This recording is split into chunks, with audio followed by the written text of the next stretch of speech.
Very good. So welcome everybody. You all know me a little bit. I'd like to have each of you share your name and who you are. In fact, why don't we start with that? And then we'll go into a little outline of the class and we'll get things started. But just, and I'm thinking just a minute so we don't go too much into our time. A couple sentences, you know me, my name is Michael. I just realized this is 2022. 1992 is when I got my license as a minister, and I graduated from the clairvoyant training program. So that means I had been doing things for about 5 years.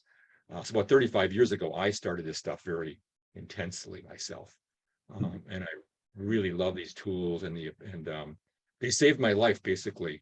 I can go into all kinds of stories, but basically, I don't know if I'd be here. I definitely wouldn't be here in this kind of calm and okay way if I hadn't learned some of these tools.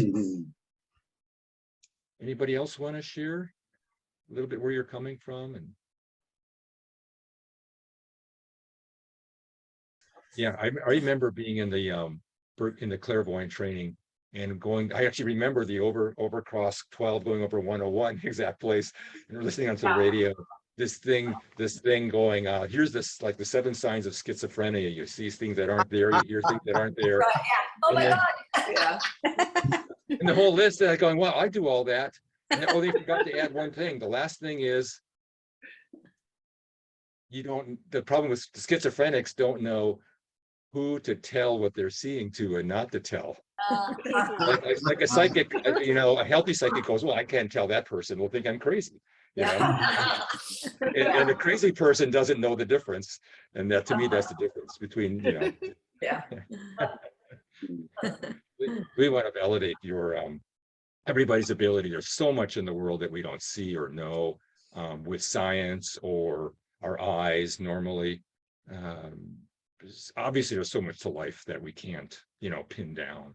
So there's a lot, there's in a spirit we're just so big. So this is that kind of leads to some of the rules and things, just to let you know, what's our agreements together, or what I suggest, that everybody has their own way. This is about finding your own answers, how you see it. My main teacher, Louis Bostwick, used to say all the time, I don't want to. Don't get in my head, don't get my information. I just want to train you to find your own space and get your own answers. He was one of the few teachers that said, I'm not here. And even the 4 chakras said, I'm not going to teach you anything about love. That's too much. You figure that one out. And I appreciated that he didn't really want to program us with his version of everything. So I really want to. So one of the rules here is you're finding your own answers.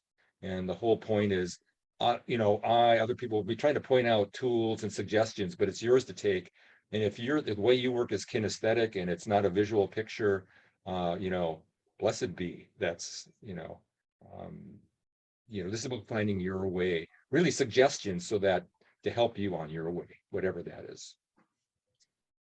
This is though a 6th chakra operation, which means that there's different ways of being psychic, but basically starting right now, actually, even though it's the tools class and then healing class later and then clairvoyant class later, this is really about the 6th chakra approach to everything, which is no matter what chakra you're aware of, we're kind of concentrating on the center of our heads, which is the place where you can kind of see your own truth. So it's part of that. So kind of doesn't mean that you can't use other chakras, but that's just to let you know that's kind of the emphasis and where I'm coming from. It's also an in-body kind of thing. So, some spiritual traditions are almost kind of take you out, a little more transmedium, a little more, or if there's pain, you go out. This is actually releasing the pain so you can come in, right? We're really looking about coming in and being here alive. So this is about manifesting us as spirits. And one of the ways I see it, there's for every one of us, there's 1 million spirits out there who wish they were at the level where they could come in and have even the suckiest life on the human realm. It's a big step to be in the body the way we learn. So this is really an embodied kind of emphasis for us. Finding your own answers. Also, the energy I'm setting, and I'm sure you're all in agreement, is cooperation, not competition. We won't go into it too much, but there's something called competition energy, and between spirits, it's really trouble. It's kind of like I'm an advanced soul and you're not, or it doesn't work for spirit is kind of like a blessing. This is the way I see it again. Um, Bodies can be in competition. It's fun, like you can be in a football team and you're competing against that person, but it's even good competition has like a physical competition, but spiritually there's like a cooperation. Like I'm wishing well for you and for me, it's kind of a um I'm not your, so that's kind of, everybody has their own path. Um, Another one is amusement is good.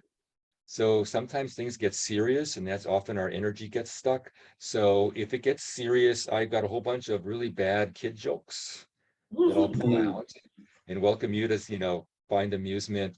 And so if it seems like people are being amused and there's something and it feels like inappropriate, sometimes it's the way we're trying to move energy a little bit. Mhm. And if you are having trouble, let me know. Um, Another thing is to consider if there's something painful is going on in your life or feeling that way, it's probably not you. It's probably not your energy. It's probably a foreign energy.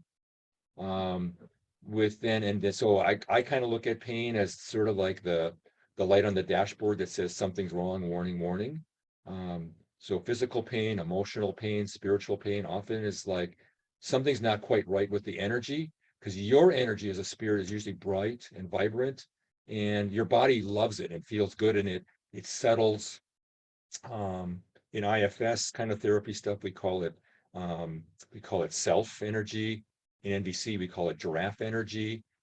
There's all kinds of names for it in different things, but generally, your energy feels good, and if it doesn't feel good, it's probably not yours.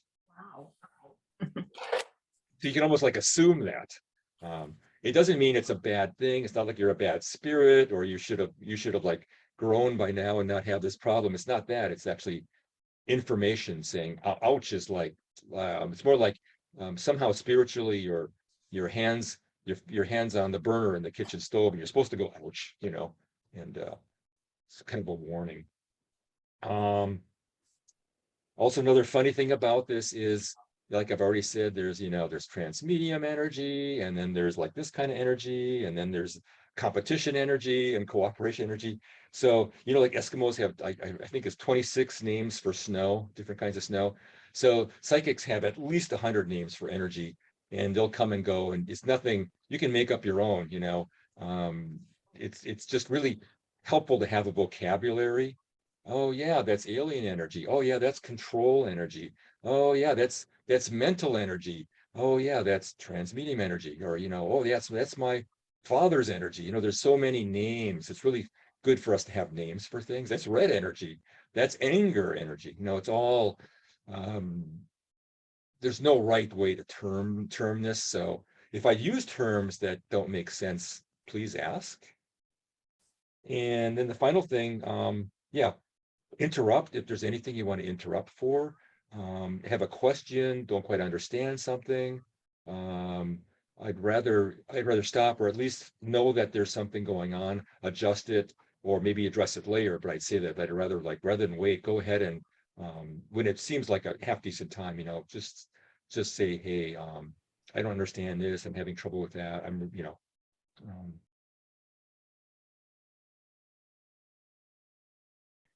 yeah. So we're being specific here. We're talking about energy, um, which is a little bit of different framework than some other systems. So, and this has value for some things and not for others. So if you think of energy, spiritual energy, I think that your own energy is basically like, it's kind of bliss, it's happy, it's grounded. Um, and other energies, there's more trouble. So when you go into something like IFS and parts and psychology, the boundaries aren't the same. So, and I use the psychic stuff in IFS a lot, but usually like if, oh, there's a young part, um, I'll sometimes see an energy in what I'm calling, I think of parts work. There's some psychology you sort of have you make up terms to make sense of something. But it doesn't, sometimes it doesn't fit the psychic stuff exactly. So we're kind of looking at what's the energy I see. Um, and it might, and you could maybe, oh, that's a part, or that's an energy in a part. It's almost like a different thing, and it may not make sense sometimes. I don't know if that answers your question. It's kind of a A big, little bit, yeah. Thanks. yeah. Like in Jungian psychology, there's archetypes. So there's all these different systems, but it's a little different than like the psychic thing is like you actually look at the energy and I see this. It's more particular in some ways. It's actually narrower. If you consider that who you are as a spirit is this main energy that's you, but then there's like 1,000 other energies that you're using. A lot of spirit guides, um, you know, the energy of your body. There's so many things that aren't you, but are part of your existence. So in this work, we're really concentrating on finding who we really are as a spirit out of all the cacophony of stuff, right? And as a spirit coming in and using our body more fully. Thank you. I just wanted to show you this. I'm going to go to a screen share just so I can show you what's coming up, because sometimes it's nice to sort of have an idea. So this session is the beginning psychic tools, and I've kind of squeezed them in a little bit so that we get kind of cover everything. But I could have also called this class how to not be a sick psychic. And basically everybody here is psychic. That's very obvious. And then there's a lot of sensitivity. Sensitive people are often very psychic. And if you don't have, that's what I was a sick psychic. Basic BPI to me is like the home for wayward, lost, sick psychics, right? Almost everybody that comes in there is having trouble. Like me, I couldn't make money, couldn't really have a good relationship. I was just so healing everybody, helping, but like lost. So this is a lot about having your own body, your own space. So the first session today, we're going to go over grounding again, gold suns, and then we're going to go to the tool of the edge of your aura and protection roses. So today's a little bit about grounding and self-protection, the most basic things. Without this, it's kind of hard to read anybody or heal anybody. You get too mixed up. You need separation. You need your own grounding self. The second session will be running your energy, the particular tools of center your head, earth energy and cosmic energy, and we'll be going through the 7 layers of your aura and the 7 chakras with a little bit about what each one does. And running energy is like when energy runs, it's like chi, right? It's something that has to move. If it gets stuck, you get it's an unhealthy thing if your energy doesn't run. If it gets stopped, it's like anything. It's like water in a pipe. If you leave it too long, like in our hose, and then a month later, it's like, ooh, it stinks. It's been rotting there since it hasn't been flowing. Finding your own space is session 3. It's about seniority and your 7th chakra. Owning your own space, creating and destroying roses, hello roses, or communication roses, and neutrality, and a tool we call body of glass. That's kind of about like, this is my space. Again, really necessary to be in the world. In session 4 is kind of on your creative tools, how to tell a truth from a lie, what to do with programming, things that have programmed you. We're going to look at havingness, and we're going to look at creating mock-ups, as we're spiritually say, this is what I'd like to create in the world. And then, of course, the second series we're looking at is spiritual healing, and the third series is kind of the beginning clairvoyant thing. So basically, if this is something that we follow through with, everybody's interested, in 6 months, everybody will be, in 4 months, everybody will be doing healings, and in 6 months, everybody will be doing readings at some level. And then it's just a matter of practicing, but the basics. I think that's all we need to do for that. Any questions before we go on, or needs? What is havingness? Your ability to have. It's one of those psychic words. Oh, okay, so I'm not supposed to know. I've never heard that word. Oh, right, right. No, it's a made up. Oh, okay. Those that BPI word. Right. For the sick psychics, right? That would be me. Yeah. Thank you. Yeah, your ability to have what you want in your life. Just that. Oh, okay. Yeah. Can I have this?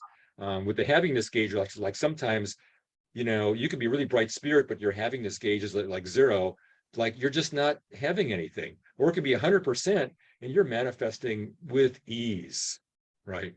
So Okay. that's kind of another spiritual tool. Mhm. All right. Great. So let's yeah,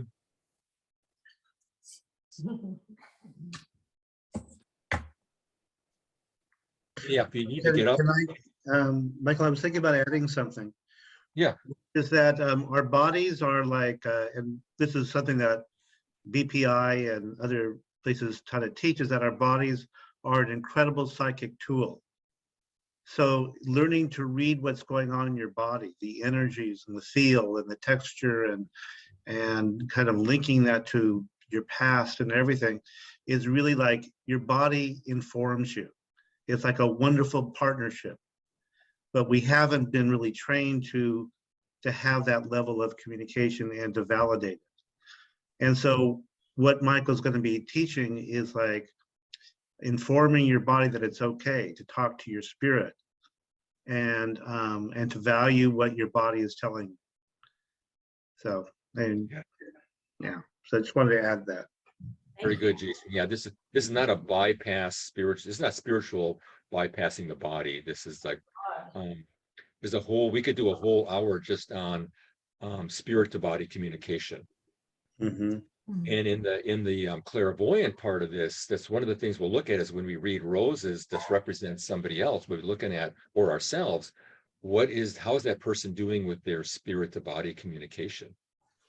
Is it doing well? Is it running in, is there something interfering with it? All kinds. It's a really, really good point, Jason. Thank you. Mm-hmm. Well, So, and if you need to get up, use the bathroom anytime, please don't feel bad to do anything you need to do.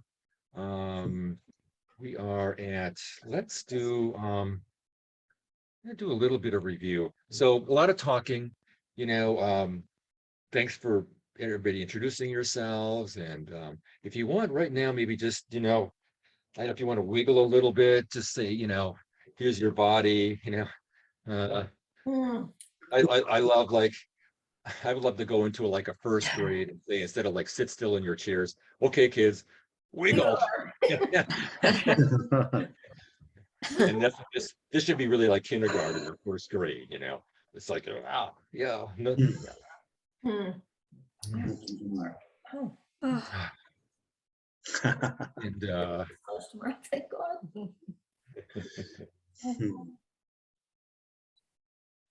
so if you would, if you're comfortable, if you go ahead and if you're comfortable closing your eyes, just turning within a little bit, you can still be wiggling a little bit.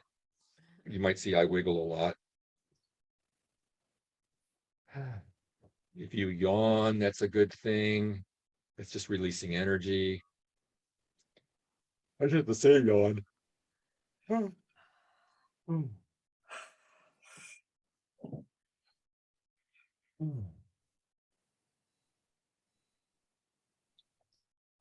And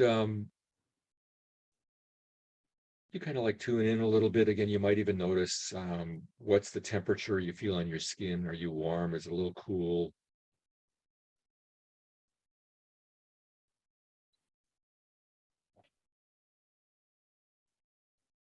You take some big breaths. Thank your body for being here. You might even pat your body a little bit, like, good job. Thank you for being here. You're doing such a great job.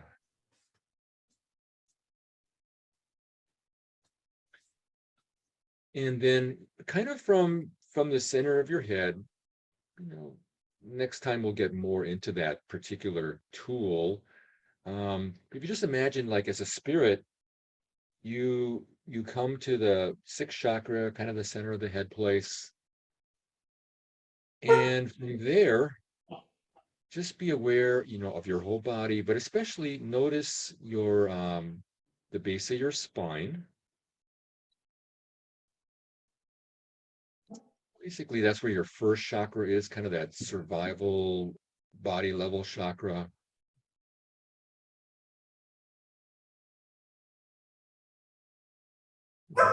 Even us as humans have little remnants of tails. Other animals would have tails. Um, that place where you'd have a tail.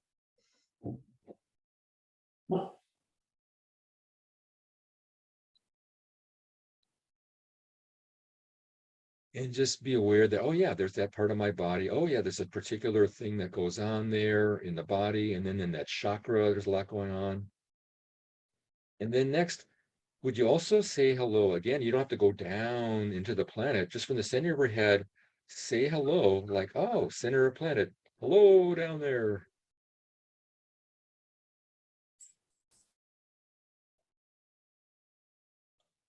And I don't know if you can notice it, but there's generally like a tug from the center of the planet on the first chakra, kind of what where your tail would be. And you can imagine this wherever you want, perineum, right at the um, at the bones. I kind of imagine it kind of like centered around the bottom of my spine. And there's already a little bit of like the earth whispering to the body, hey, you can relax, you can be on this planet. It's what we call a grounding cord. And if you just let yourself have a connection, a spiritual connection between you and the planet, so it's an energy cord, it can go, that whatever it was, 2,000-3,000 miles down with total ease, because the planet wants to do this. And just imagine that you have a connection. And that part of the purpose is to let your body release energy that you're done with. Things that you're done with it, you've had the experience, or it's not your energy, or it's like, oh, you've learned that lesson. This is one of the purposes of the earth. It can just take that energy. It could be, it's sort of like the center of the earth is like the big recycler, it's where the trucks show up and recycle all the energy that's been going on up here that's maybe kind of messed up, right? And then it can recycle it, and then it can kind of come up as this new fresh earth energy. So there's this great recycler down there, and you can let your grounding cord release that energy. That could be it could be like an electrical wire. It could be like a pipe, like a sewage pipe, which carries sewage down it. I've been using a lot like the slide in a kid's playground image. And whatever kind of, even the more fun, the better. And you can change these images all the time. Some people use like the root of a redwood tree. And I would just love to have you guys popcorn out a little bit, say some images you like, maybe that you tried last week or the last couple of weeks, or what you're looking at right now, because it gives everybody ideas. Like for me, I'm using actually this water slide. I think it was the Windsor Waterworks. I don't know if it's still there anymore. Water slide is like, ooh, it's really fun to go down. Anybody else suggestions, ideas, what they're playing with for grounding cords?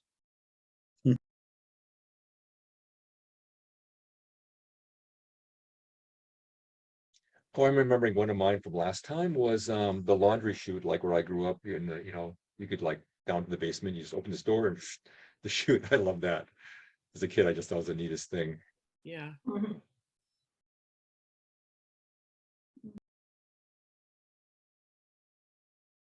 I have a Um, question. Is the yeah, grounding yeah. cord, the same thing as the getting the crap out of you cord? They're the same thing. I guess I thought they were two different things this month. They're the same. Same thing. Okay.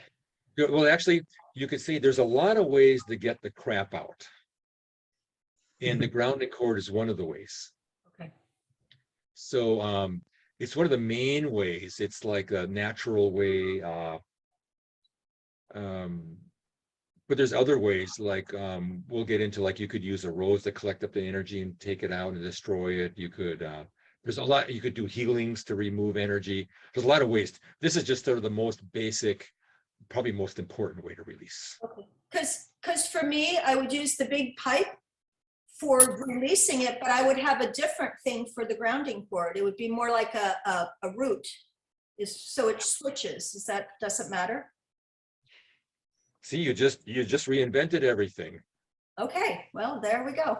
That sounds great, because I think I unconsciously do that too. You know, in fact, it's like, it's not a static thing, isn't it? It's like what you need in the moment.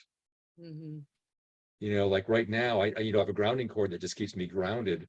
But oh my God, I'm hitting a lot of energy. Like I need a bigger grounding cord, right? Right, Oh, that's what it feels like. For getting the crap out, I need this enormous thing, but then to ground, it's like just a little straight, boom, there I am. that's Okay, right. all right. So yeah, that's your information. So it obviously works for you, and it's actually kind of an inspiration for us too. So thanks for that's really cool. Yeah. And these things will change. You know, you'll have your chakra set at some level, and then tomorrow it needs to be different, or a minute it needs to be different. And that's so great to be aware of that. So you have some kind of grounding cord now. What I'd like you to imagine is it's working for you 100%. Mm. What does that feel like? Just like, you know, imagine yourself, and then imagine a situation that's a little bit challenging, just not hugely challenging, a little bit. And imagine yourself in that situation with this full-on grounding cord.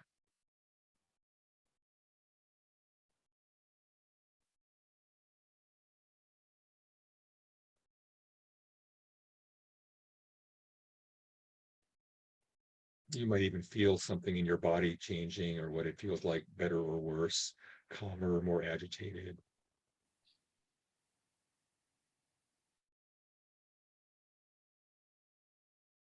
And then imagine stepping away from that situation. And now, kind of for the moment, throw away your grounding cord. You're not grounded at all. So you went from like 100% grounding. And now we're going to play with, oh, I'm 0% grounded. And then kind of watch yourself go back to that same situation. And how does that feel? How does that look?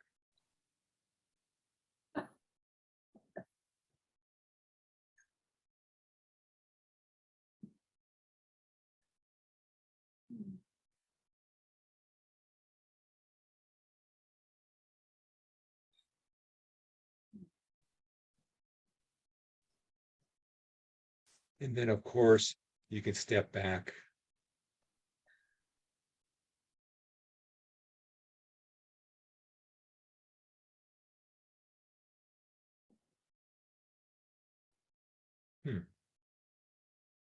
And now set your, you know, usually grounding cords and chakras and things are never, hardly ever are they 100% or 0%, right? Usually we're in some place. Doesn't mean they can be, but usually that's not how we work for in the long term. Just right now, for just being in this class and right now, how would you like your grounding cord to be set? Like, is that, you know, you've got your grounding cord. It doesn't, you know, how big, like Sue, or I think where you're talking about, you know, how big you have it, or which card you have, you might see that too. Like, oh yeah, right now I just want this big, or this wide, or this kind. And just set your grounding cord what you want now, because in some ways there's no one true grounding cord. It's actually being able to like have what you want. Set it like, so kind of for your high, we talk about having this high, having this for you right now to have a fully functioning grounding cord.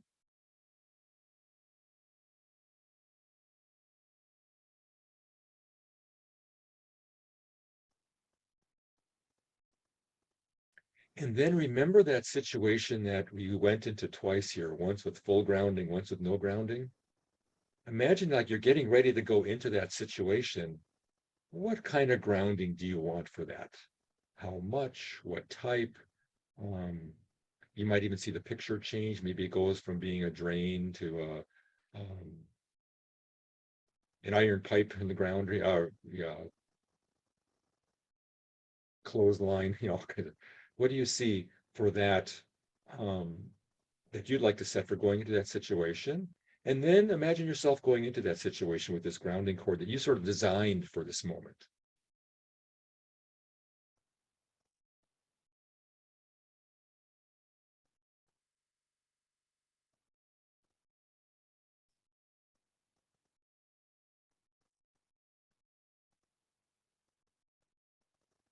And then come back out, and you can just kind of, notice there's no right or wrong here. Um, and set your grounding cord again. It's sort of a typical day energy, right? Like imagine like, oh yeah, for my day tomorrow, things are kind of okay. Here's how I'm strolling through Oliver's, getting my vegetables, or here's where I'm, whatever your day is. It's kind of an average grounding cord.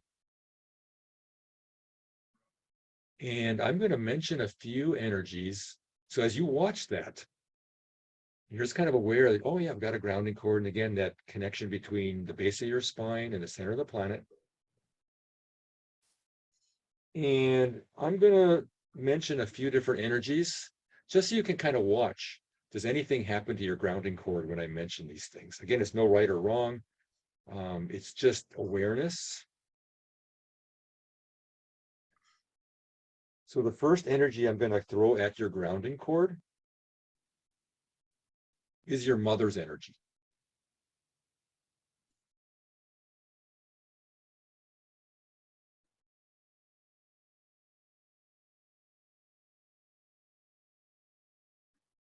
And I'm going to take that back. I'm going to ground that energy, send it to the center of the planet. You can set your sometimes energy hits and it's like, I'll need 5 days to fix that. So this is just all information, and it's great to exercise your grounding cord like this. So you bring it back to where you want it, if anything happened to it, good or bad. The next energy is money. Energy of money, having enough. Anything happen to your grounding cord?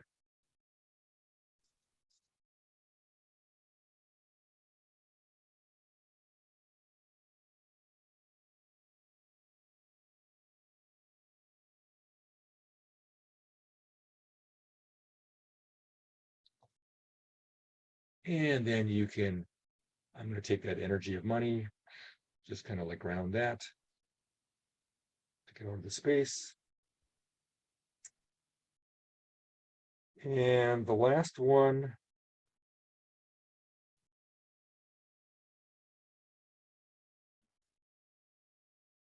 relationships.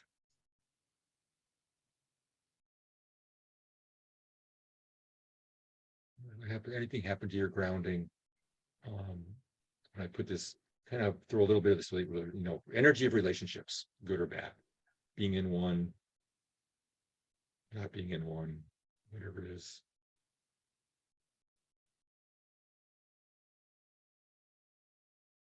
And then go ahead and I'm not going to take that energy out again. Send it to the center of the planet. And just for a moment there, reset your grounding. In fact, as an exercise, if you feel like it, if you don't want to, don't have to, but try a different grounding cord, letting go of the one you have and picking another image.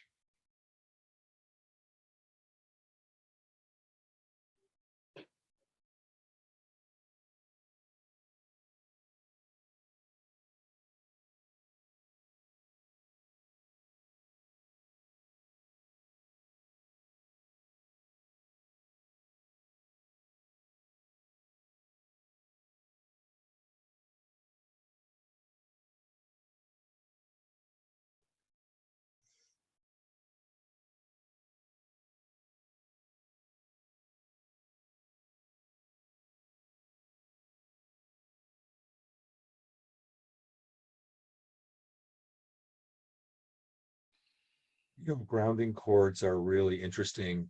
That can be a meditation right there, just almost like a mantra, but you're just saying, just my grounding cord, saying hello to it as a spirit. And you can set it however you want it.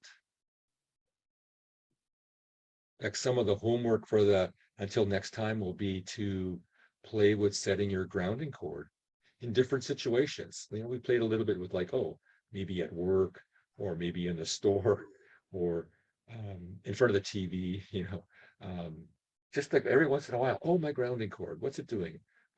Nothing right or wrong again. It's just like saying, oh, how do I want it right now? Kind of practicing your sovereignty over your grounding. Michael, I'm confused. Oh, yes. Last week or last month, you talked about the grounding cord, and there's this incinerator down there and it burns up all this bad stuff. Mhm. So I'm thinking, okay, I don't want to burn up my mom. You said, okay, focus on your mom and the grounding cord. And I'm like, well, what do I do with that? I don't want to burn her up.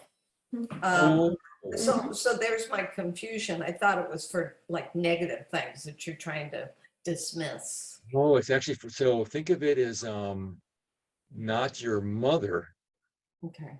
right? You would never send your mother as a soul down your grounding cord. Right. It's more like it could be her energy. Okay. So think of it, it could be like her clothes. Like say you're an adult person, maybe she's even passed on, but her clothes are still in your closet. Okay. And you're sending those down the laundry chute, or they're getting recycled. So it's energy, and that could be good or bad, because it isn't just bad energy. Often it is energy that's troubling us, but a lot of times it's just like, oh, I don't need to be in that agreement anymore, or hold that family responsibility, or my mother's grief, that's her grief. I don't need that anymore. If you think of it, I think of it like the great recycler, like when it goes to the planet Earth, there's sort of like it knows where to go. If it is some energy that your mother needs, you're actually helping release it from your space where it's locked up. They're kind of going more back to the universe, where even as a soul, if she wants it, it's easier for her to get it back. So I could also use the image of like, it's a goodwill down there and they receive the stuff. Oh yeah, maybe this is going to be useful for that person. So Yeah. that was good. It's kind of like you're releasing what is not yours. Yes. Okay. It's really, that comes down, I think, maybe somebody said, like what's mine, what's not mine. This is about, and it might even be yours that you're done with. So in a way, you as a spirit, it's not yours anymore. I don't want it clogging up my body. Yeah. So it's me present time, or it's not. One thing I'd like to add is that if you're the family healer, where it was your responsibility, or you felt, that you were the one who had to buck up your mother's depression or your father's anger, and you were the one to kind of like cheer them up. Well, that's an energy that you've been kind of running part of your life. And so to release that agreement, so you're not releasing your mother or your father or whatever, you're releasing the agreement. And that agreement is an energy. Yes. Yeah. There's so many things. It's actually kind of a neutral thing. Your grounding is, like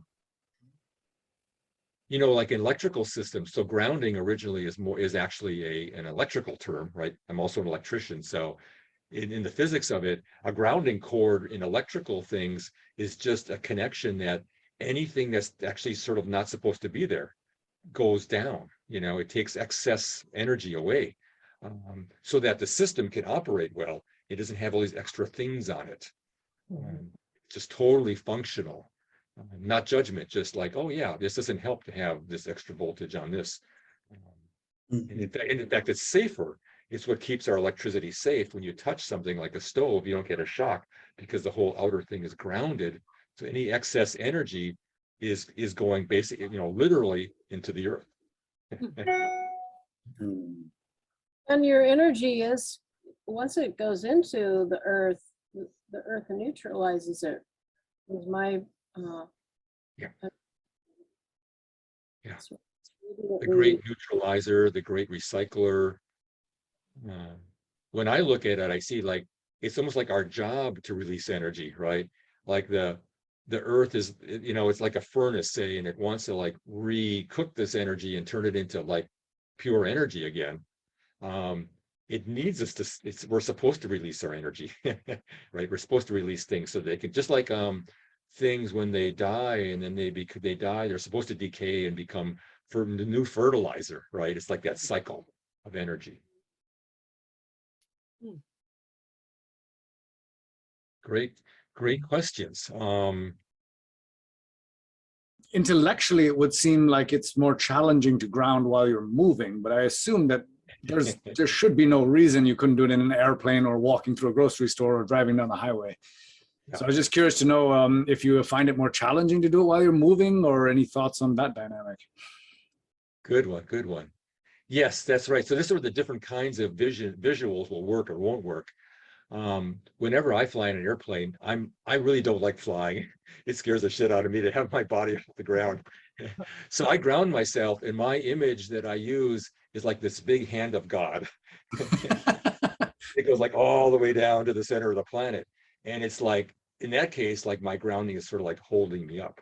You know, I even ground the plane, you know, any excess energy off the people so people don't go crazy. It's like I want this really like grounded, but not like gravity wise, right? So yes, and then moving in cars, in fact, it's probably driving is probably is a kind of an ungrounding thing. It's part of our culture. We move so fast, we kind of unground a lot. You know, wasn't that many years ago the fastest thing you were on was a horse, right? And that's a lot more grounded. You're pretty close to the earth and you're smelling the horse and the air is there. You know, so yeah, I think in a car is a really good place to ground. Whatever works for your imagery there.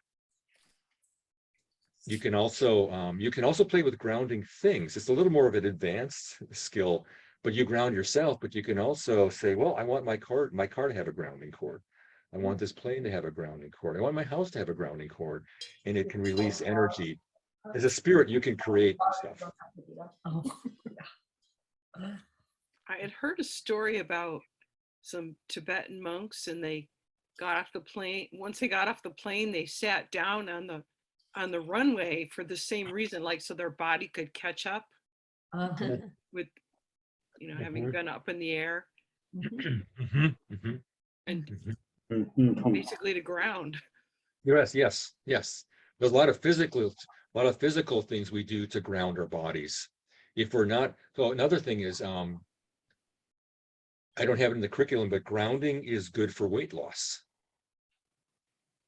A lot of weight, especially think in our modern culture we carry. This is an answer for me, thank you. is some people ground if they're not spiritually feeling safe on the planet, they'll ground through their bodies and they'll put on a lot of weight that'll weight them. So it's like physically weighty. And I like, when I do dance and stuff, I like wearing weights because it feels like it grounds me as I move, you know. So there's physical ways that you ground. Yeah, the Tibetan monks sitting on the ground, grounding their bodies. You don't spiritually have to be on the ground, but that helps. It's almost like a more literal image, right? That just we're trying to do this more spiritually rather than depending on like carrying weight in our bodies or whatever it is to ground more unconsciously. We're trying to ground consciously. Yeah. Perfect. Lovely questions. If you want, maybe just take a big breath and sit back. We're going to just one more thing, and we're going to take a break. Sure, we're ready for a break. And I just want to review a little bit about gold suns. You know, grounding is releasing whatever it is, just energy.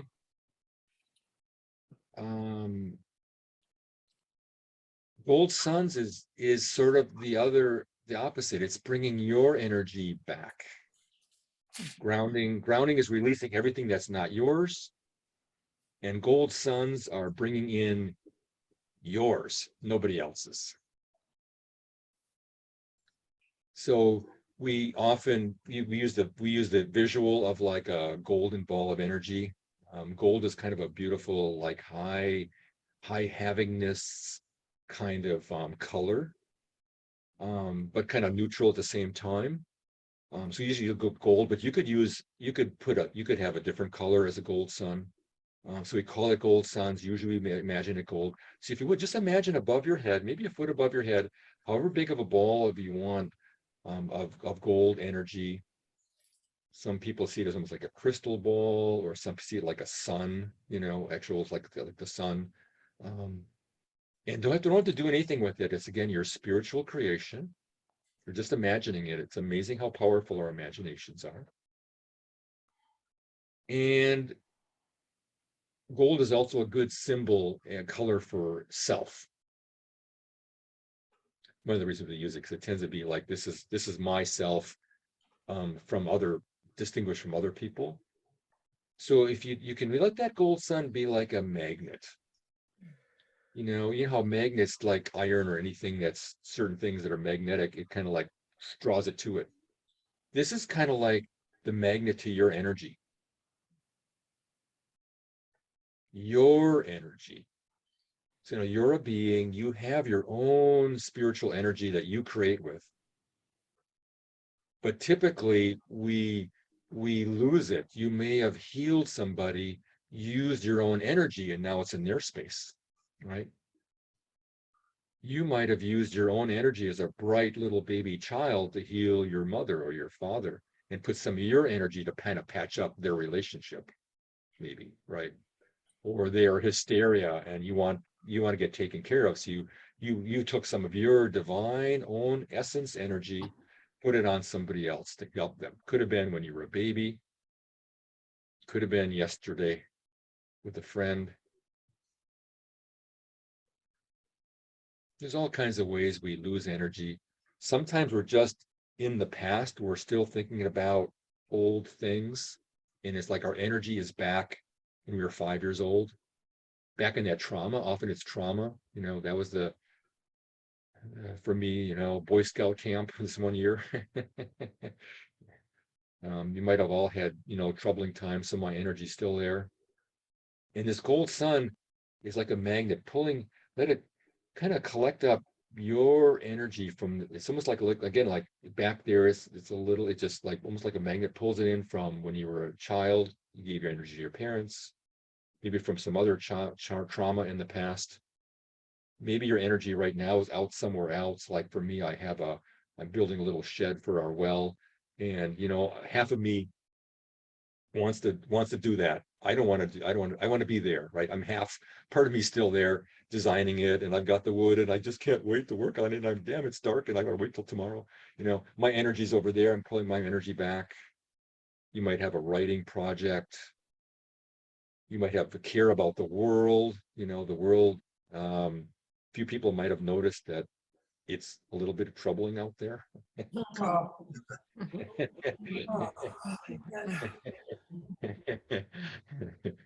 So you might have some of your energy worrying or fixing or wherever. It doesn't matter. In fact, note one place where you have a sense of your energy. When you do this, where is your energy coming back from? A time, a place.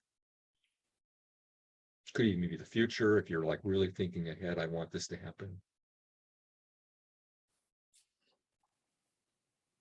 What's great about, you don't have to do too much. It's kind of no effort. It's kind of like the way that the earth just like loves to take our energy and recycle it, and kind of needs to. It's like it's purpose.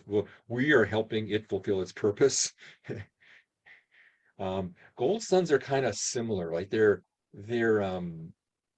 you don't have to. It's not. There's no effort.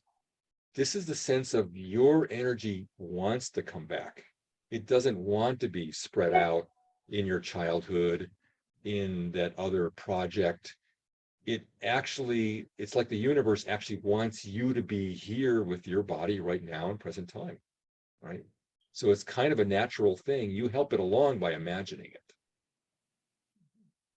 And so just let that gold sun fill up, doesn't have to know where, and it kind of, wherever it's all coming from, and it kind of gets shiny and it's feeling kind of full.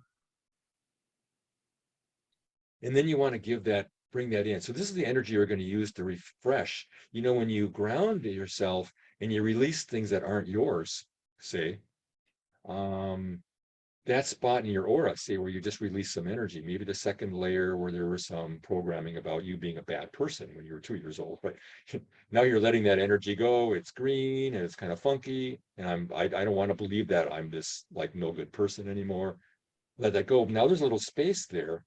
So this energy fills that in with your own energy. You know, it's kind of the idea, if you don't fill it in with your own energy and it's empty, it's like a waiting spot for something else to fill it. And if you don't fill it like somebody else might, so go ahead and let that, so that gold sun, some ways, some people, it's almost like they break an egg and the golden yolk kind of like, it goes in. A lot of people, it's like a pitcher, like a Kool-Aid pitcher with a big smile on it in the old days. And you pour it into your space, like at your crown and into your aura and your body. For some people, it's just you get it really big and you kind of like lower it in. It's like you're in this golden sun. However you want to imagine it. But basically let yourself fill up with that golden energy, your head, your shoulders. You're working down to your heart, torso, where you're sitting, your legs, your feet, your arms and hands, your chakras, which kind of line up along your spine from the base of your spine to the top of your head. And really important, also your aura, all 7 layers from inside close to you to about maybe 1.5 feet, 2 feet around you. And this is above you and in front of you. And don't forget behind you. Fill in the aura on your right side. Fill in your aura on the left side. Even below where you're sitting, below your feet. And you can always have more of these. Like you can always like, I'll take another one, or I'll make it a double.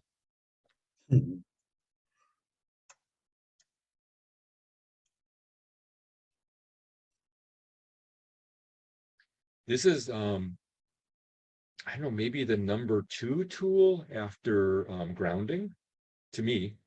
They're all pretty helpful, but this is something which you can use anytime. Especially like if you're feeling exhausted or overwhelmed or confused. Bring in a gold sun.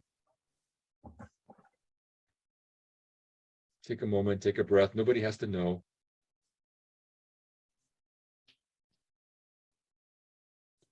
And for the fun of it right now, to make it real, just like you could create another gold sun. It's actually, you can just make 1 million of these, right? And there's always a little more scrap metal iron for it to like attract and pick up, and you know, that energy you've left somewhere, and create another gold sun. And this time, let's have a little fun, if you wouldn't mind, just trying it, where you take your arms and hands and take your hands up and kind of feel it. Like, how big is it? What does it feel like? Oh, I just actually felt like a little tingly. Oh, mine's even bigger than I realized. And you might feel the front of it a little bit, around it, and just kind of maybe admire it a little bit. And then go ahead and bring it in so your hands can direct the energy in. This often you can like think of it more as like energy, balls of energy, and just bring it in, and you can use your hands to direct it, you know, into your, maybe your head or your 4th chakra, maybe into your left hip, through your aura. You can use your hands, because when we get into the healing part, you'll actually use your healing hands a lot to direct energy. So here you're already, you're directing your energy, helps make it real to the body. So sometimes it's another way to do, you don't have to use your arms and hands to do, to bring in gold suns, but it's really validating to your body to do that. And it kind of helps communicate with your body more. So totally encourage you to do it. Try that out.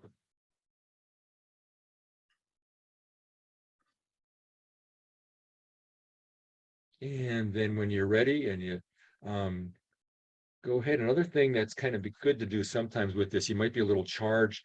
To finish this up, you can just kind of bend over and touch your hands to the ground or to your feet, or just to kind of comfortably. What it is, it's like you're letting yourself release anything else that wants to release down. Your grounding and any excess energy, even from the golden suns. And you can like come up, open your eyes, stretch, yawn.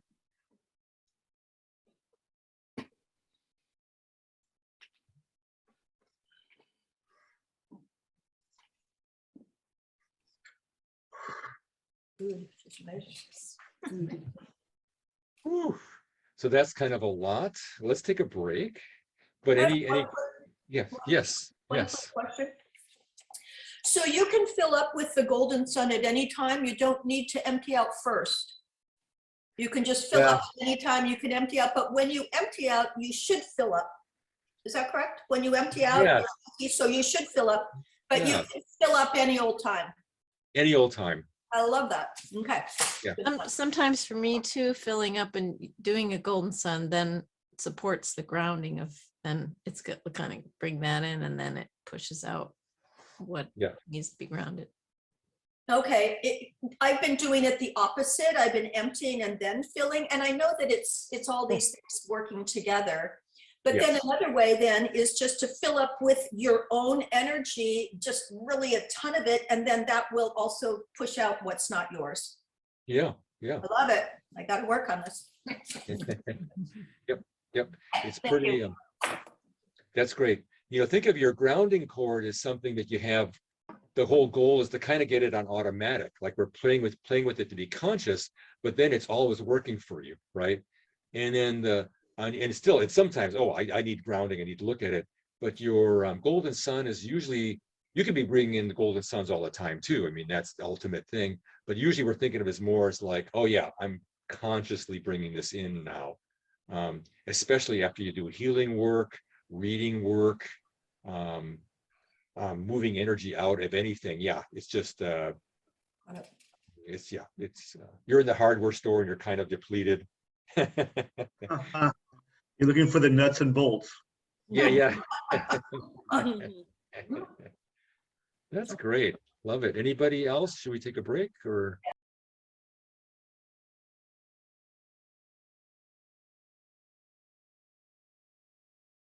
I want to have a good chance at the end for each of us to kind of share things that came up, like what you saw with all these different things that we've had so far. First, I want to kind of introduce two more tools and a few exercises, and then maybe we'll take the last half an hour, 25 minutes will be for us to kind of share about how this all went. Because I'm really curious about what happened or you learned or what you saw when you probably remember something when some energy hit your grounding cord. Sometimes there's one energy that kind of, whoa, that really did that. So let's, any questions before we move on? Let's, another part of protection. So the basics, grounding, releasing things that aren't yours, so you're not all overburdened with other energies. Gold sun, bringing your own essence. So another part of that then is, what is your space containing things, right? There's a body is an obvious one, but your energy as a being is bigger than that, right? So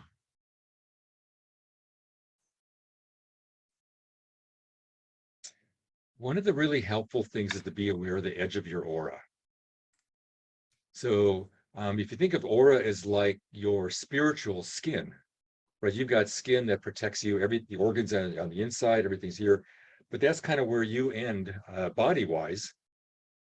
Your aura is kind of like where you end spirit-wise, right? So it's very, if you're not aware of yourself as a spirit, whatever's going on between your body and the edge of your aura, all kinds of things could be going on.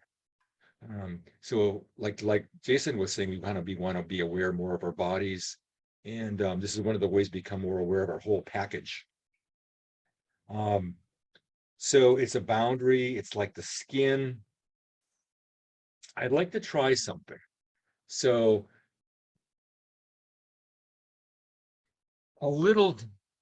just a little experiment, you know, if we were all meeting together in one room, there's an exercise we do with each other that kind of get the sense of our auras. But I'm going to do a little bit here. So if each of you, if you just want to be aware, you don't have to close your eyes for this. I'm going to use my spirit guide and some of my spirit helpers to sort of like to be there where you are for a moment, right? Not in your space, like backed out about 8 feet. And so you can postulate that there's this energy of a person, right? You know, some person that I'm working with right now, about 8 feet away from you. And I just kind of want you to tune in what that's like to have somebody. So I have the energy here at the edge of my hands. And I'm about, I only get about 8 feet away, holding this energy of mine, this energy of the spirit as my healing master here, about 8 feet away. And just notice if you feel anything. So I'm going to come closer, and I just kind of want you to watch if anything happens for yourself, as you're aware of. You might be already aware of the edge of your aura, or it might be a little bit, I don't quite not sure where that is, right? You might feel something. I'm going to take a step forward. I'm about 7 feet away now. Any change?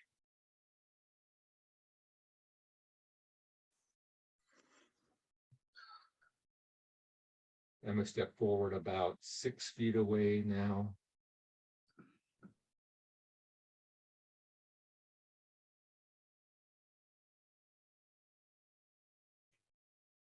And another step forward, I'm about 5 feet away.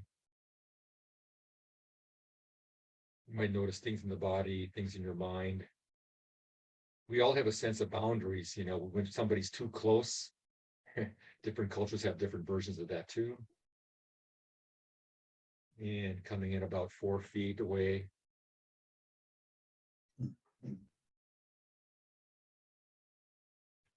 And of course, whatever energy is coming at you is different. If it's you know, if it's your lover, it's one thing. If it's someone you can't stand, it's another thing. So this is kind of like neutral energy. Just, you know, we all have boundaries and we need boundaries. Coming a little closer, about 3 feet away. Anything you notice?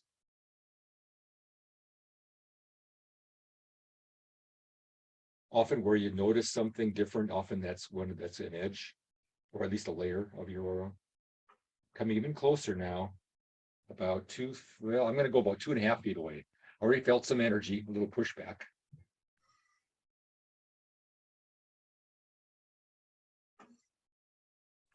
And I'm going to come now. I'm going to get a push through a little bit to 2 feet away.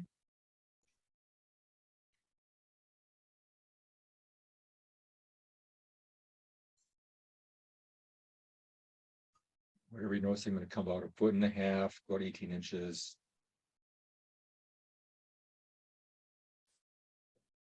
And about 1 foot, about 12 inches.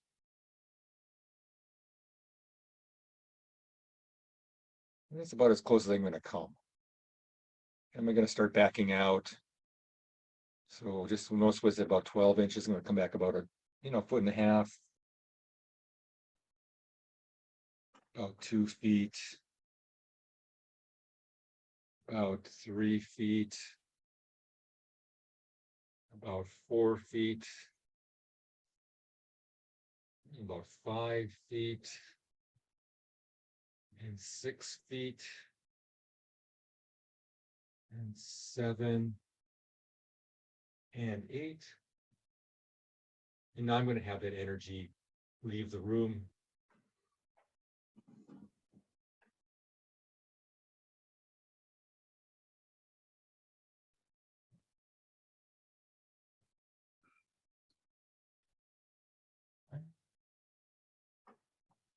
We take some breaths. You might want to even like, it's always good to ground, bring in gold suns.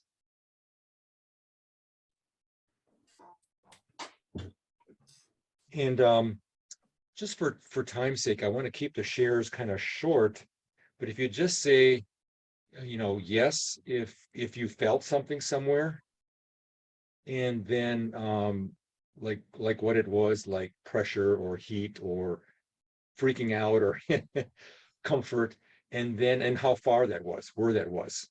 Those three things, yes or no, did you feel it? What did it feel like and how far was it?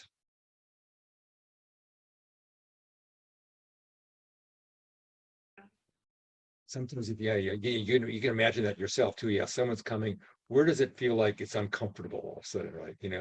A lot of times it's well, sometimes you want people sort of in your space, but I noticed when I got about 2.5 feet, there's at least one person, probably several, like, okay, that's it, right? And my body, as the person coming closer, started to get nervous about somebody saying, this is my, Yeah. Back off. I want my space. And it was really hard to go further, actually. And for the exercise, I will, but it kind of scared me. So these things are very real, right? These spatial things, and becoming aware of those boundaries, and when people are too close or when you want them closer, is really interesting to watch. It's all good. Just a little exercise in being aware that there is that edge, because the more you are aware of it, the more you start to be king or queen of your own space, right? Oh yeah, I'm out to here. Oh, it's kind of like you have more authority, more sense of who you are.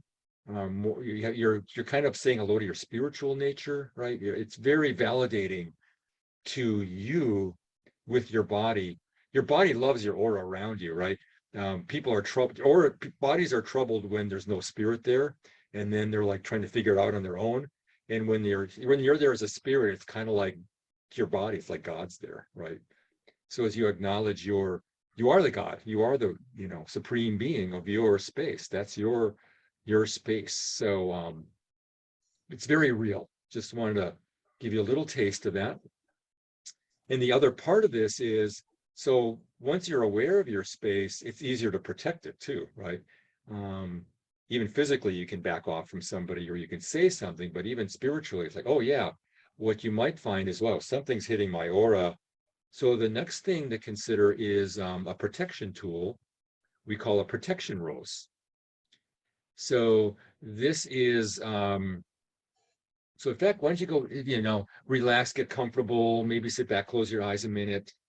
Let's kind of use our imaginations for the protection rose.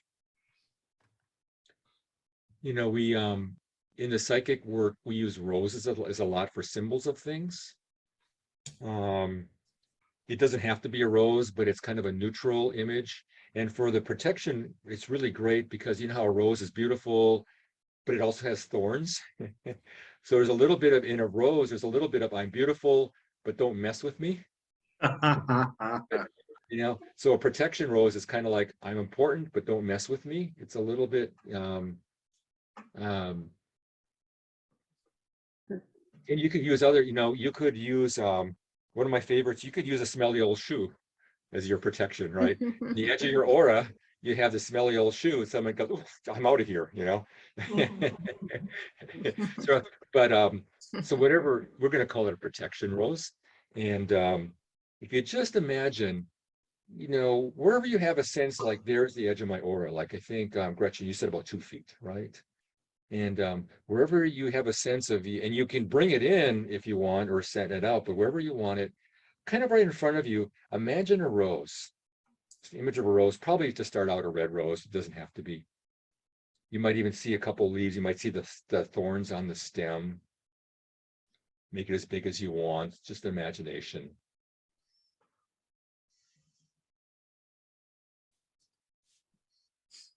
And just let that be your, a lot of protection is just having a sign up, right? That says, I'm here. rather than like, nope, we're abandoned here, nobody's around. This is saying your aura, this is your aura, you're there. So it already, it's like, it's 50% of the energies don't come in because it's, oh, there's somebody there, excuse me. Could the rose be in any place above you, behind you, in front of you? You might start with it like right, almost like in front of your heart or your face.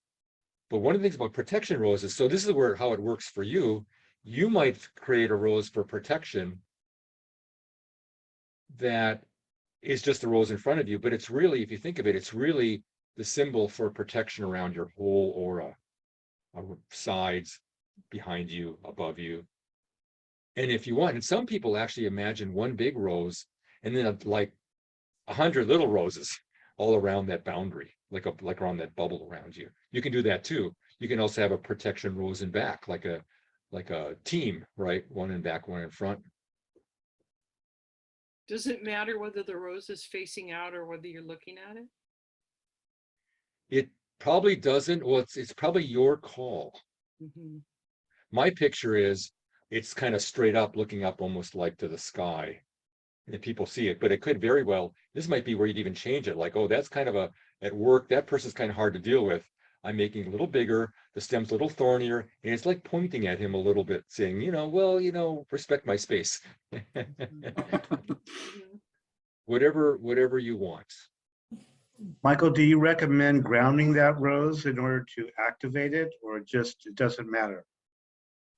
What is your sense? That's number 7 on my list. You're right. Okay. 1, 2, 3, 4, 5, 6, 7, 8. Number 8. Yes.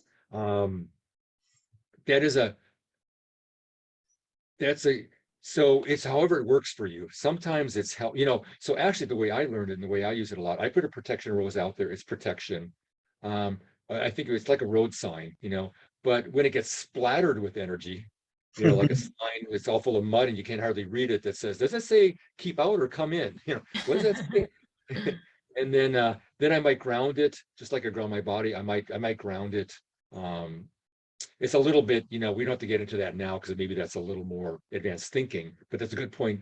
Sometimes you can just ground the rose, and often we do that, ground the rose, because that helps keep it clean and working. Some people that get aware of this, just like the edge of your aura, this becomes a tool that you just always have there.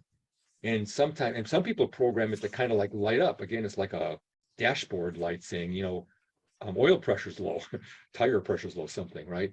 And some people say, oh, my protection rose just lit up. What's happening? Who's around me? Why is it saying look out, right?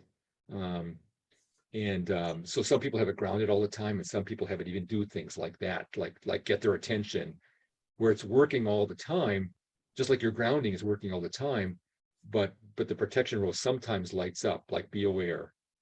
We have that sense of survival, and we sometimes know when there's like something's more safe for some reason, unsafe, for some reason. This is kind of like that. You can do that. Do auras, do they ever merge, and is that cause to feel uncomfortable? You If mean it's like your energy aura? you don't vibe? Your aura with somebody else's? Yeah. And is that Totally. okay? Well, it's so you can imagine, like, if it's your lover, you might want the auras to merge, right? Right. That might be part of the process. If it's your boss, you might not want that. Yeah. But there's a lot of that. There's a lot of, we won't go into it, but yeah, there's not only like polyamory going on, there's a lot of aura merging. Yeah. So yeah, it's very common for people to start sharing energies, like when they're together a lot. And so part of the, and that's where we often get lost, right? We lose our own energy because our own energy isn't being held in our own space. And then if we're merging with another person's aura, it's like some of our energy is going over to them. Mm-hmm. Right. That's where we're being aware of our boundaries, so we can kind of catch that more, get more conscious and have less of that sort of aura blending. And it's not just, this is really a spiritual thing, not so much a physical space thing. Like you can have two people really close together, And even though physically it's like their auras are crossing, spiritually their auras are intact, right, for themselves, and they're not exchanging energy across each other. Mhm. Or you can be there in Sebastopol, I'm here in Santa Rosa, and our auras could be blending like through a chord, you know.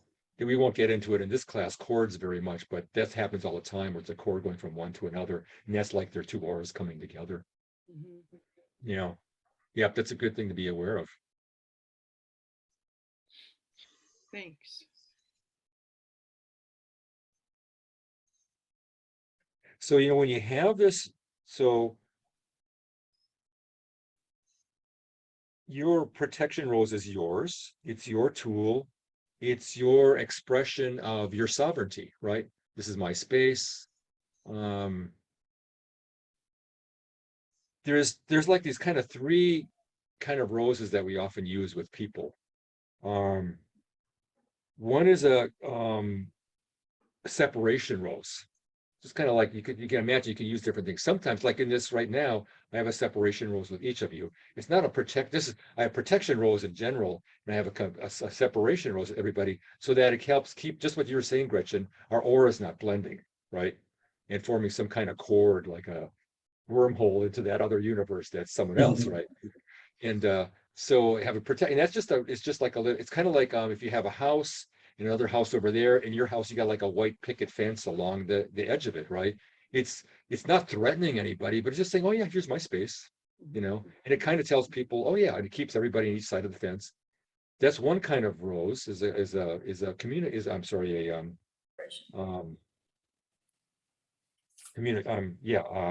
separation rose, just separation, which is really important. Neutral. It's got a neutral rose, separation. Another one is a little more positive, like a communication rose. You're sending somebody. It's like you got your picket fence, but you've written this really nice, beautiful Valentine's Day card or birthday card wishing somebody well. And I'd like to talk. And the mailman comes up and delivers it. Like that's another kind of rose that goes to somebody saying hello, kind of a communication rose. It's a more inviting, right? Not so neutral, like hey, let's get together, let's talk. And then the protection rose is sort of that other end where it's like, stay out or honor my space, or you have to knock first, whatever your rules are, you know. So they're all different ways that we work with owning our space, that edge of our aura. All important. But the protection rose is probably the most important for our psychic sort of energy protection as we go around the world. There are so many things going on, to keep being invaded from other energies. And again, you don't throw it in, and usually it's kind of there working, but not necessarily being used until it's needed. And in fact, it's almost like part of the purpose is to have those thorns there. If somebody doesn't wander in unconsciously, perhaps they go, oh, ouch. You know, the protection rose is a little more of an ouch boundary. Mhm. Do all your different kind of roses look the same? Or I thought it might be helpful if like one is red and one is white and Totally. In fact, that's where, so obviously that would probably help you. For somebody else, it might not, right? I usually use my protection roses red for some reason. I'm not sure why, but you could have that be whatever you want. I tend to have my protection roses red and bigger in a pretty thick stem with some pretty, you know, we've got a rose bush in back with some, you know, these are not thorns to be played around with, you know. These are like serious 3/4 inch thorns on this one bush, you know. So yeah, set it how you want. Make it yours is what's important. That's great. Yeah, yeah. It could possibly change maybe, depending on the energy you're running or how you're grounding out or what your grounding cord looks like or feels like, or Exactly. yeah. Yeah. It's good to change it. It's good to play with it. It kind of like resets the energy. And really, it doesn't have to be a rose. Again, it could be a smelly old shoe. Mhm. You know, sometimes it's fun to with energy to use kind of fun images. There's I haven't used it in a while, but there's another kind of tool. But your imagination is great. there used to be an energy that kind of bugged me when I was in that clairvoyant program a lot. And basically, whenever this being came in, it was kind of like this masculine kind of control, destroy kind of energy. I'm controlling you, you know. And my tool was to get out a little girl's pink tutu dancing dress and put it on him. Oh. And it just was, you know, I kind of like, his brain would explode, kind of this thing, and it would be off, you know. So we'll use whatever works. Let's just,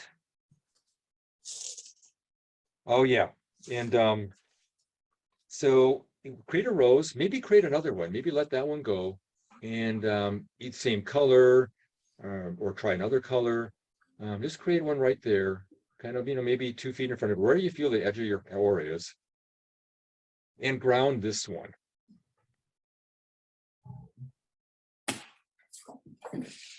And I'm just going to say a few energies. I just kind of want you to watch what happens to your protection rose, because it's really great. Part of it is it's information. Like, no rose has to be perfect, right?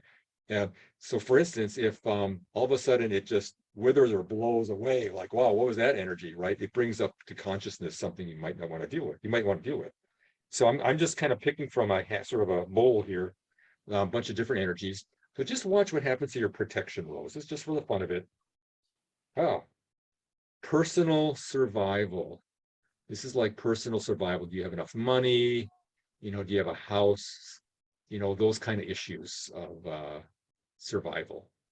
Anything happen to your protection rose?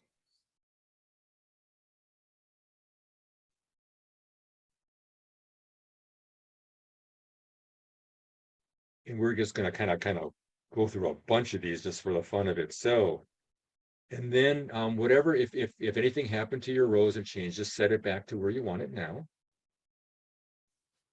And the next energy is romantic love.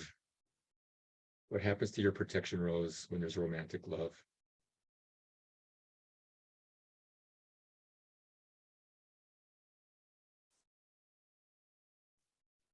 And of course, it might be, well, if that's coming from this person, Yahoo! If it's coming from that person, yikes. Whatever it lit up for you, and then go ahead and set your protection rose again.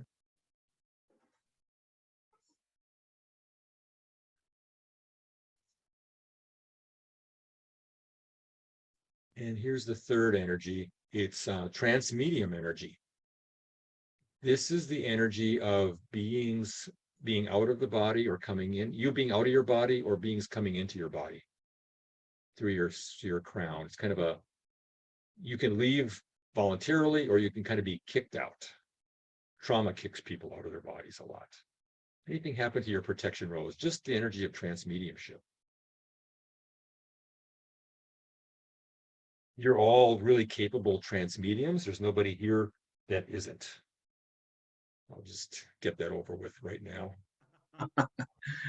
Well, you might tell people what that means. Oh, good point. Yeah, transmedium is just your ability as a spirit to enter and leave your body.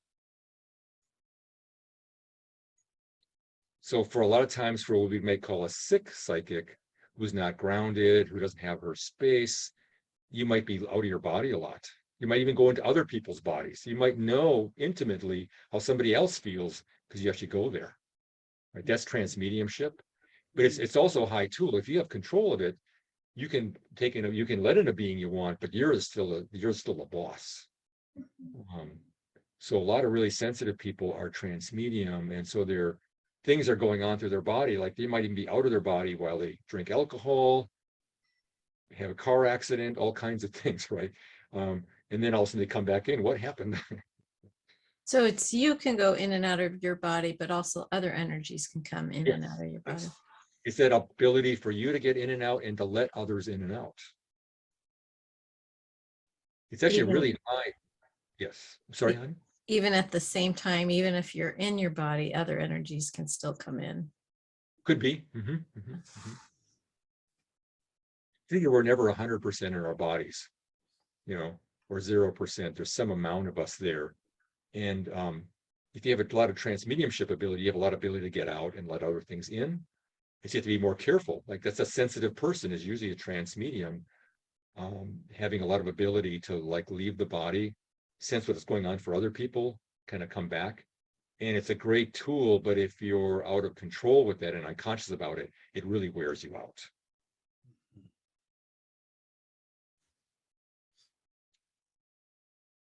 So that was there's a lot of energy on that. That's great. And I'm just it is a compliment when I say you're all a bunch of transmediums. But that means I see everybody having that kind of ability, which is a challenge for a lot of times. That can be a challenging ability. You just do maybe two more here. What happens to your protection rows? Medical energy, medical stuff, hospitals, COVID, you know, just the whole industry, the whole medical energy.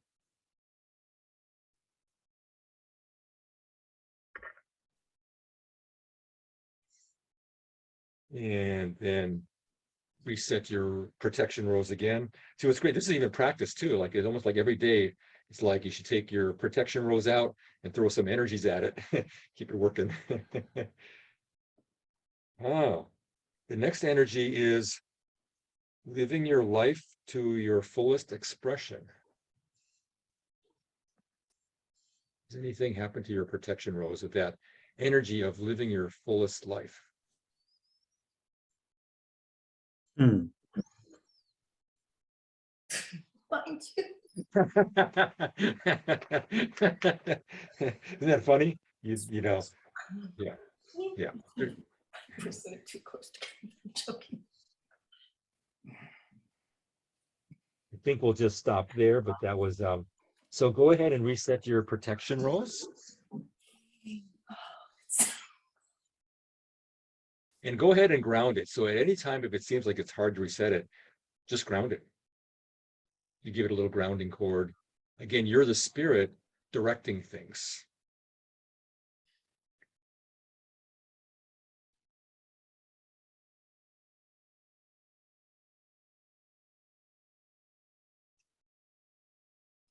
And then the last thing, how would you like your protection rows to be in general?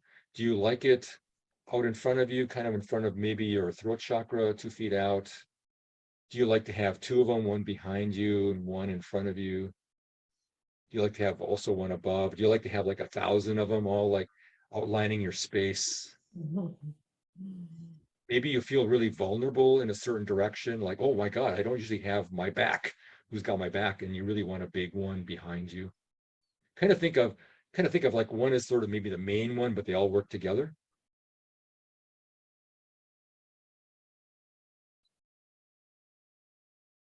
And you can just postulate that in the next 2 weeks, you'll play with that a little bit. These 4 tools tonight, the tool of grounding, just try it once in a while. Think, oh, what are those 4 tools I'm just trying out? Grounding, bringing the gold sun. Where's the edge of my aura? And a protection rose. They're just, you know, you can pick one at a time, just almost like, yeah, think of like, oh, now I have something to do when I'm in line at the supermarket. Yay, finally.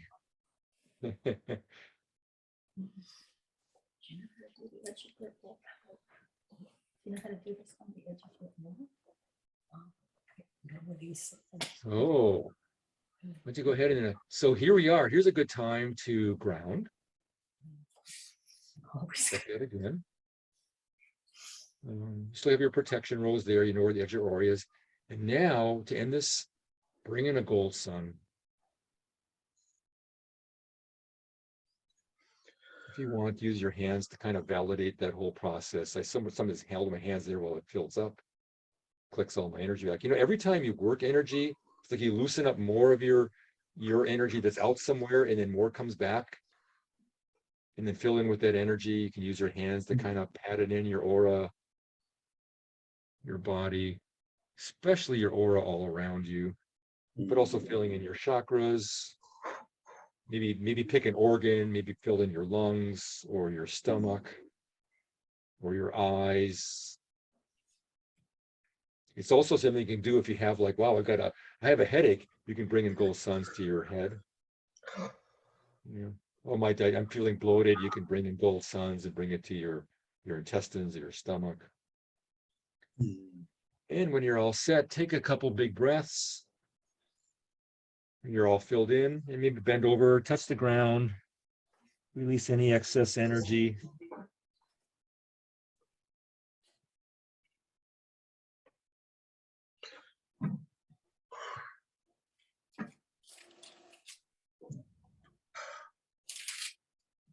Wow, that's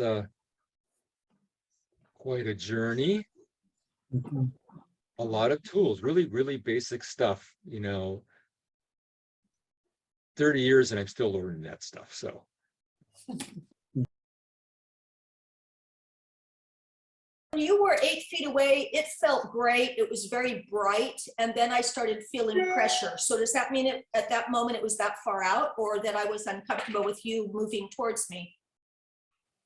could be a lot of things. Where did you feel, how far out did you It feel felt the great pressure? at the beginning, 8 feet. I'd have to read it.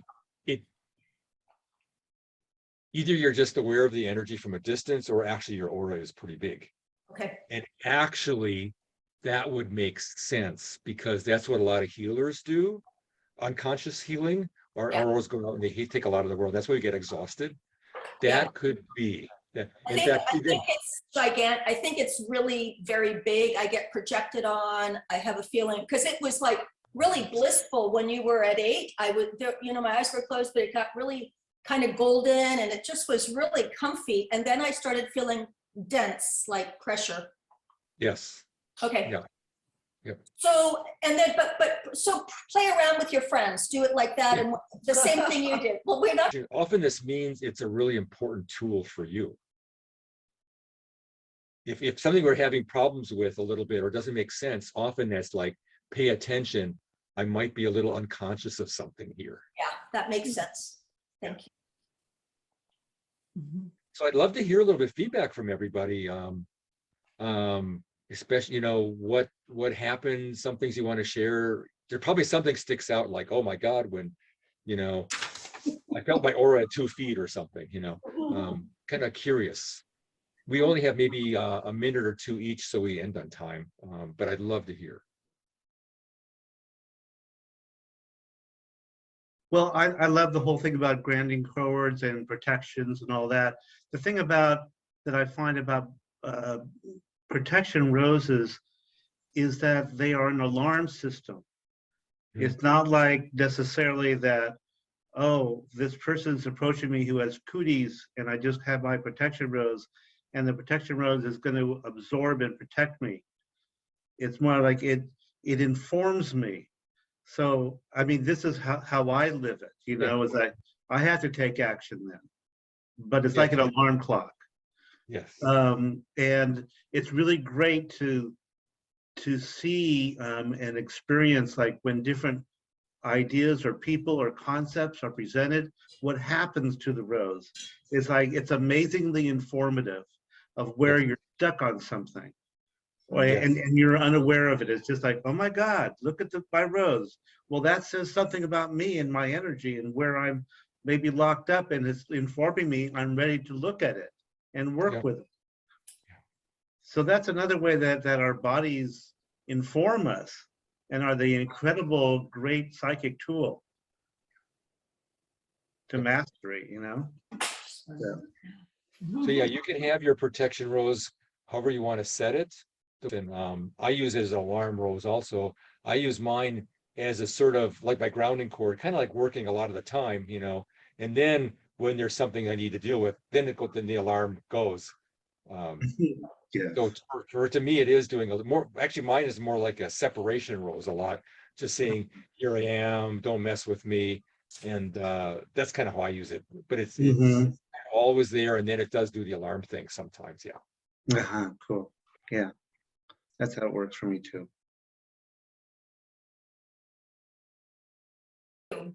Well, beautiful, everybody. Thank you, Michael.